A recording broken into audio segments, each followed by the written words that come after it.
إن المتقين في ظلال وعيون یقینا پرهیزګار او متقیان به پسورو کی او پچینو کی بئی. اوس دغه دویم قسم خلکو باز شروع شو. دوی بس کی سوری بئی سوری باغ سورو کی به دوی ناسی د جنت دا غنی غنی ونی او دا دنګي دنګي ونی او د میوهداري ونی دوی به دغه په سوري کې ناسی. یو ونی دسی دا رسول زموږ یو سړی په اسبانی سوري او سل کاله د تاویږي نشي تاویدای داسې ونی به دوی به د سورو کې ناسی و عیون او چینې به. الله اکبر.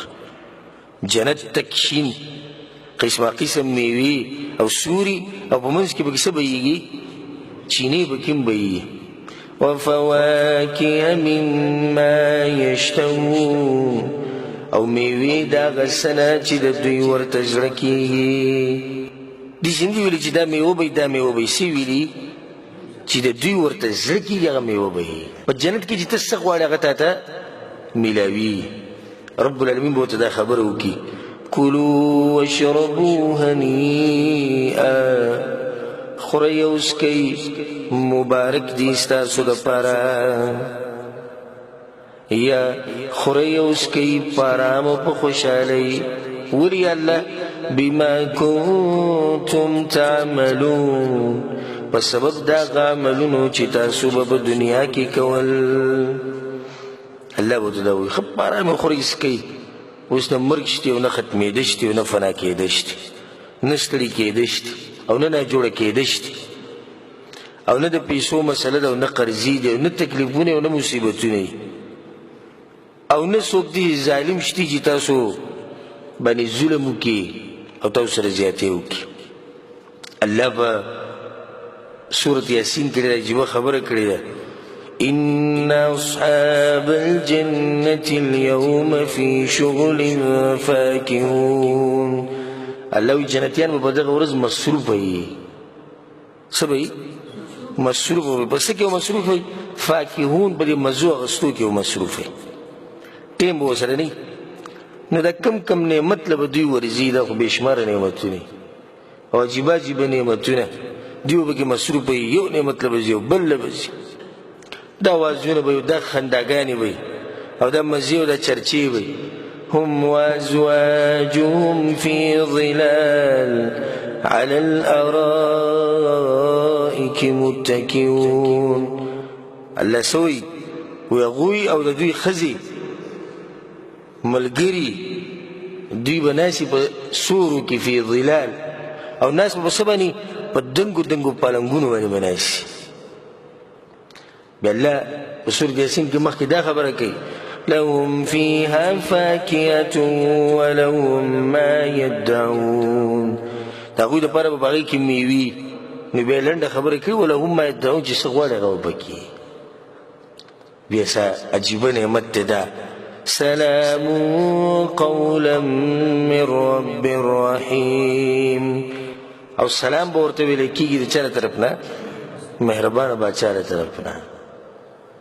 په سورة الانسان کې الله سبحانه وتعالی دا خبره کړې ده وَإِذَا رَأَيْتَ ثَمَّ رَأَيْتَ نَعِيمًا وَمُلْكًا كَبِيرًا.